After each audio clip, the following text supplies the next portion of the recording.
Hello, I'm Amy Zawi with the Jerusalem Connection Red Alert Report for Wednesday, October 16th. What did they do to deserve this? Oftentimes when crime or terror attacks occur, one thinks, what did they do to deserve this when referring to the victims? And of course this question is rhetorical, and of course the question's answer is always nobody did anything to deserve being the victim of a crime or terror attack. However, the Jews seem to be exempt from that particular notion. We have tweets and memes and excuses and cover for the perpetrators who attack Jews either individually or collectively simply for their identity. In New York, Jews are being attacked just for being Jews, and the attackers are often members of minority or interest groups for whom their exposure would not be a good thing for other causes on the left. In Germany, just last week on Yom Kippur, the holiest day on the Jewish calendar, when Jews fast and atone for their sins, 2 Jews were shot outside a synagogue in Germany. Now, that perpetrator was captured before he was able to enter the synagogue and cause more damage. While Merkel and other world leaders condemned the attack in verbal responses, very little news coverage was given to this sad event. Many Jews didn't even hear about it straight away because they had their cell phones off for the holiday. And this fuels the continuing growing fear in Europe that many Jews have that the rise of anti-Semitism, the same anti-Semitism that fueled the Holocaust a century ago, is rearing its ugly head once again. Many in Germany are dedicated to protecting the lives of Jews and themselves are trying to atone for the sins of their national past. But the reality is that anti-Semitism of centuries past is still present, and it is being augmented now by a new brand, an Islamic brand that has entered the heart of Europe from the Middle East. Studies have shown that while the initial concern of the origin of anti-Semitism today is from the far right, the reality is that the far left and Islamic fascists are also fueling the flames of anti-Semitism. So the finger pointing from the left to the right only is inaccurate. And again, like those in New York City, the interests of the left and identity groups therein don't like the reality of where the hate is coming from. Now, the lone attacker in the Yom Kippur event in Germany was indeed a white supremacist as far as we know, so let's not make a mistake about that. Other issues that are on the rise of anti-Semitism from all origins are including what are the authorities in Germany going to be doing about that. The same question goes for France. France has its share of anti-Semitism denial, and French Jews live under a constant threat. The threat in France is growing from its Islamic origin.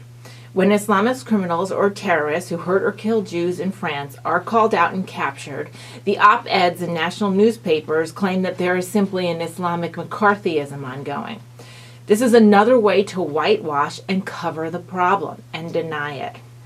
Immediately after 3 consecutive attacks on Jews, one in a police station, occurred by Islamic folks, this was responded with one of the op-eds in Le Monde newspaper saying that there was an anti-Islamic or Islamophobia sentiment ongoing. But this is not true. When the attacker is what it is, you have to find the origin. In New York City on Rosh Hashanah 2 weeks ago, 2 incidents took place in the Williamsburg area of Brooklyn. One is a synagogue. It was vandalized and its windows broken. And a 22-year-old woman was harassed by 2 teenagers and her head covering removed forcibly and thrown aside. The latter crime is being investigated by a hate crimes division. However, you don't see these events on the news. A recent poll in Los Angeles noted that 70% of Jewish voters view anti-Semitism as a growing problem that is either, quote, serious or very serious. And these Jewish responders noted that anti-Semitism from both the left and the right and the Islamic origin is of deep concern.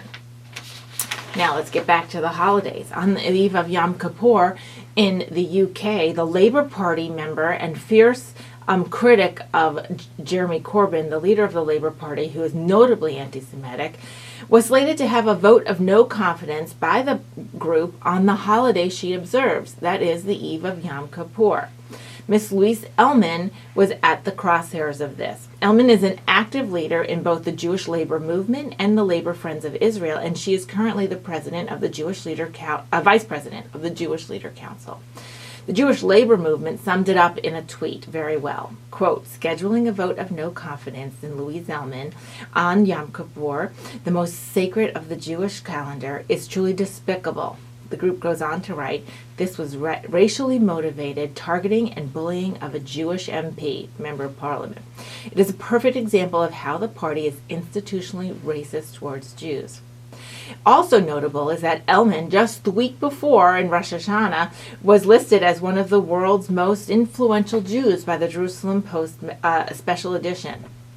And yet, where are all the feminists? Where's all the girl power activists, the diversity seekers, the sarsours and whatnot? Oh, because she's pro-Israel and she's Jewish, she's ignored. Well, not by us here at the Jerusalem Connection Report, and not by the Jerusalem Post, and not by God.